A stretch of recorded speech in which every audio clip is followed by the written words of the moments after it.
On August 1st, 2013, 53-year-old Ariel Castro was sentenced to life plus 1,000 years in prison. His crimes: 2 counts of aggravated murder, kidnapping, rape, and assault. Ariel Castro kidnapped 3 girls and held them captive in his house for more than 10 years. During their testimony, the girls described how Ariel Castro played mind games with them to see if they would attempt to escape. He would leave their doors unlocked to lure them out and then inevitably catch them each time, after which he would punish them with a beating. All hope seemed lost until May of 2013. Hey guys, it's Edward here from Unsolved Mysteries, and if you're a fan of true crime documentaries featuring strange disappearances and unsolved mysteries, then you've come to the right channel. Please give us a like and subscribe because that would mean the world to us. Now let's get back to the video. Michelle Knight went missing in August of 2002 when she was 21 years old. When she was a young teenager, Michelle ran away from home to escape the constant physical abuse from her mother. With nowhere else to go, teenage Michelle lived under a freeway until eventually social services discovered Michelle was living alone on the street, which led them to send her to live with her father. Her dad forced Michelle to return to high school, where she soon began dating a classmate. Shortly after their relationship started, Michelle and her boyfriend discovered they were having a baby. 9 months later, Michelle gave birth to her son Joey. While Michelle was at her mother's house in 2002, which is about 2 years from when she gave birth, her mom's boyfriend fractured baby Joey's leg. Now we don't know what happened here, if it was an accident or was intentional, but what we do know was that Child Protective Services heard of this incident and things escalated quickly. The very next day, a social worker took baby Joey away from them and placed him with a foster family. On August 23, 2002, Michelle, having just left her cousin's house, was on her way to see her case manager regarding Joey's custody. Unfortunately, Michelle would never make it to her meeting because she would encounter Ariel Castro on the way. Castro was the father of a friend of Michelle's, so technically they kind of knew each other. So when Castro offered Michelle a ride to her case manager's office, she accepted. During the drive, Michelle realized Castro wasn't going in the direction of the office building she needed to get to. He was on the way to his house on 2207 Seymour Avenue. Sensing Michelle's apprehension, Castro told Michelle he had to pick up his daughter before dropping her off, but it was okay because he had new puppies Michelle could play with while she waited. Telling Michelle the puppies were upstairs, Castro lured her to the top floor of his house. Once they reached a dirty, dingy room upstairs, Castro quickly bound Michelle with an extension cord and shoved a dirty sock into her mouth. Castro took the only picture Michelle had of her and baby Joey out of Michelle's purse and tore it to pieces in front of her, telling her she would never see her son again. From here on, Michelle was regularly sexually assaulted by Ariel Castro, who would blast music from his stereo to drown out her cries of help. Sometimes, Michelle would go out for days without eating, as she only ate when Castro felt like feeding her. She never knew which side of Castro she would get each day. Sometimes, Michelle's captor showed a caring side, like when he bought her a pit bull puppy to keep her company, only to throw the innocent animal against a wall, killing it in a fit of rage. Also, when Castro raped Michelle, he refused to wear protection, which resulted in Michelle getting pregnant several times. Each time Castro realized Michelle was pregnant, he would kick her in the stomach until she lost the baby. Because of this, after her escape, Michelle's doctors would inform her she would never be able to have children again. The abuse Castro inflicted on her reproductive organs was too extensive, and there was too much damage. Barbara, Michelle's mother, reported her missing, but they assumed she ran to escape the responsibility of raising baby Joey due to her past. Now, because it looked like Michelle had abandoned her son, a family adopted Joey. But Barbara never gave up on her daughter despite the police not taking her claims of Michelle missing seriously. While out shopping one afternoon, Barbara thought she saw Michelle in the mall. She stalked the woman to her car, heartbreakingly finding out that it wasn't her lost daughter. Second victim, Amanda Berry. Now, for the second victim, about a year after Michelle went missing, a teenager, Amanda Berry, vanished the day before her 17th birthday. It was late of April of 2003, and Amanda had just gotten off the phone with her sister. She told her she was leaving her job at Burger King and making her way home. While walking home, Amanda noticed a van sticking out of a driveway onto the sidewalk. As Amanda made her way around the car, she recognized the man driving it. It was her friend's dad and local school bus driver, Ariel Castro. Amanda continued her walk but turned around midway to find Castro following her in his van. Castro offered Amanda a ride home and asked if he wanted to stop by his house to see his daughter, which was Amanda's friend. Trusting Castro, Amanda stepped into his van and drove her to 2207 Seymour Avenue.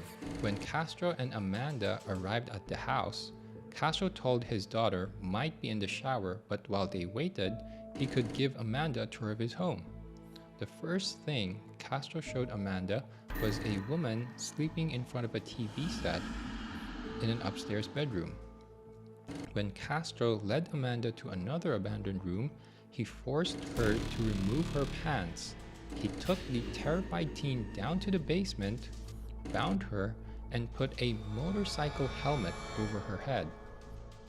4 days into Amanda's captivity, Castro untied her and brought her upstairs. He put her in a different room than Michelle and chained her to a radiator. 1 week after Castro took Amanda, he started to call and harass her family. He would leave taunting messages on their answering machine about Amanda. Authorities were able to trace the phone call to a 2-block radius around Castro's house. Investigators searched the area for about a week, but Castro never used the phone to harass Amanda's family again, so never found her. Unlike Michelle, Amanda was offered food and showers at a price. Every time she took a shower, Castro had to go with her. In the journal Castro bought for her, Amanda used a secret code to write down how many times her abductor assaulted her. Castro kept telling Amanda he was only holding her there until he found another girl. Then Amanda could go home. Third victim, Georgina Gina de Jesus. Not satisfied with holding 2 girls captive in his house, Ariel Castro sought out a third victim, Gina de Jesus. Gina's father was a friend of Ariel Castro, and like Amanda and Michelle, Gina knew his daughter Arlene. In fact, on April 2 of 2004, when Castro abducted Gina, she had just gotten off the payphone with her mom, having asked if she could spend the night at Arlene's house. Fortunately for Gina, her mother said no to the sleepover, so Gina started heading home. A few minutes later, Castro pulled his van alongside Gina and asked if she had seen Arlene. Gina confirmed she had, and Castro asked Gina to help him find his daughter. Since Gina was a kind and helpful girl, she agreed to help. Once Gina was inside Castro's van, he locked the doors and began to drive towards his house on Seymour Avenue. Once inside the home, Castro began to act weird. He started to trim his eyebrows and nose hairs. His behavior unnerved Gina, who asked to leave. Castro told her she could go, but the only way out of the house was through the basement door. Gina made her way down the basement stairs looking for the way out, while Castro came up from behind, grabbed and bound her. By this time, there are a total of 3 girls being held captive inside Castro's house. Castro, who was also manipulative, attempted to turn the girls against each other. In addition to that, Castro loved to play mind games with them. One time, he played Russian roulette with Gina, who figured with nothing to lose, pulled the trigger when it was her turn. Luckily, the gun did not go off. Then, on May 23, 2004, It was the first day Castro put all three girls in the same room. He sat with the girls, and all four watched an episode of America's Most Wanted, featuring Amanda and Gina's abductions. Amanda stated although she didn't like Castro, she couldn't let him know that and pretended to like him. When Castro's family would stop by his house, he would force Amanda, Gina, and Michelle into the basement. The three captured girls thought of screaming for help, but the threat of death loomed over them constantly, and they decided against it. In 2006, Amanda found out she was pregnant, but this time, Castro didn't force her to miscarry. He embraced the idea of being a new dad. On Christmas Day, Amanda went into labor, and Gina and Michelle were told by Castro to help Amanda give birth. Castro put a baby pool on Amanda's bed because he didn't want her to ruin the carpet on the floor. Michelle held Amanda's hands and Gina talked her through labor pains as Castro sat in a rocking chair and read books like What to Expect When You're Expecting. Later on Christmas Day 2006, Amanda had her baby girl Jocelyn. Jocelyn stopped breathing after Michelle delivered her, and the panic-stricken woman performed CPR on the tiny infant and was able to resuscitate her. For Michelle, Amanda, and Gina, Jocelyn gave them all a reason to smile again. Castro genuinely loved Jocelyn and would often take her to church with him. Jocelyn referred to Castro as Daddy, and when people saw her in public, Castro introduced her as his granddaughter.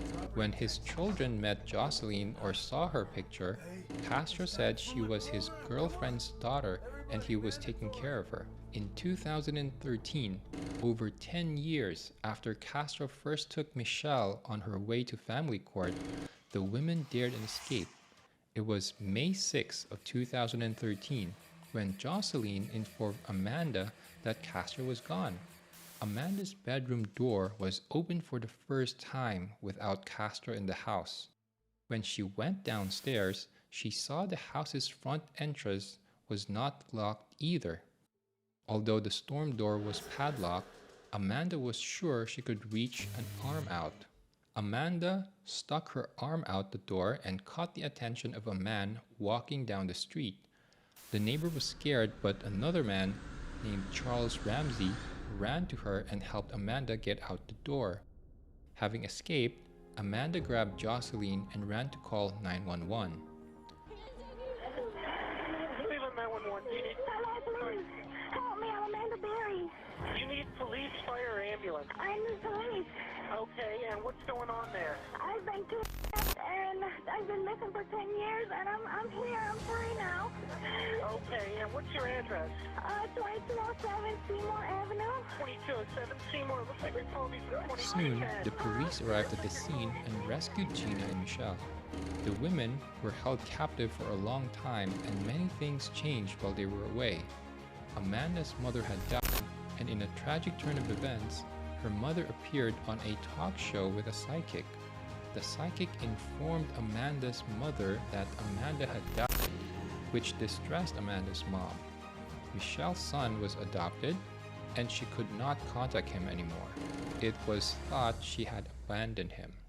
Now, what happened to Ariel Castro? So on August 1, 2013, Ariel Castro pled guilty to 937 counts of kidnapping and other charges. He was sentenced to life in prison plus 1,000 years. Having held 3 women captive for more than a decade in a tiny room, Castro couldn't handle a month in a prison cell. The man who tortured Amanda, Gina, and Michelle committed suicide on September 3 of 2013. He had hung himself in his prison cell. A few days after Castro pled guilty on August 7, 2013, the House of Nightmares on 2207 Seymour Avenue was destroyed. Amanda and Gina were awarded honorary diplomas from their high school. Gina also was able to get her driver's license. In 2016, Michelle got married, and she and her husband hoped to adopt someday. She had planned on seeing Joey when he turned 18. And that is gonna do it. So thank you guys. If you're still watching this video, thank you so much for watching until the end. If you like this video, please give it a like and subscribe, and I'll see you on the next video. Bye.